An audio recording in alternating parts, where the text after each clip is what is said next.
আজ সকালে আমি ওই 6:30টার দিকে উঠেছিলাম। উঠেই ঘরটা ঝাড়ু মেরে সোজা চলে গিয়েছিলাম ছাদে। কেন বলো তো? আমার যে গাছগুলো আছে না, ওদের আমি যবে থেকে এনেছি ঠিকঠাক করে শিশিরে দেওয়া হয়নি একদিনও। তো রুমের ভিতরে থাকে। তো ওর জন্য ভাবলাম 10-15 দিন ছাড়া ছাড়া একদিন করে ওদের আমি ছাদে শিশিরে রেখে দিয়ে আসবো। তাহলে ওদের মানে গাছগুলো ভালো থাকবে, ওদেরও ভালো লাগবে। ওর জন্য ওদের আমি ছাদে রেখে এসেছিলাম।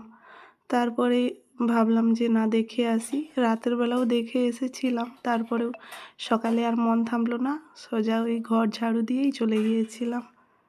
তারপরেই সমস্ত কাজ করে, আর জানো তো সকালে কত কাজ থাকে, সেই সমস্ত কাজ কমপ্লিট করে আমি কিন্তু চান করে নিয়েছিলাম। চান কমপ্লিট করে ওই যে সোজা চলে গিয়েছিলাম পুকুর পাড়ে ঠাকুর পুজোর জল আনতে। তারপরেই পুজো কমপ্লিট করে তারপরেই সোজা চলে এসেছিলাম রান্নাঘরে আমার সোনার জন্য ওটস বানাবো বলে। আর ওটসে তো অনেক কিছু সবজি দেওয়া যায়, কিন্তু আমার না সোনা খায় না সবজি দিয়ে। ওর জন্য আমি সিম্পলভাবে বানিয়েছিলাম। একটু ম্যাগি মশলা দিয়েছিলাম আর ওই পেঁয়াজ কুচি আর লঙ্কা কুচি দিয়েছিলাম। ও এভাবেই খায়, কিছু দিলে সবজি দিলে খাবে না, এর জন্য এভাবে বানিয়েছিলাম। তো চলো সকলে তোমরা ভালো থেকো, সুস্থ থেকো। আবার তোমাদের সাথে পরের ভিডিওতে অনেক গল্প হবে। টাটা সকলকে।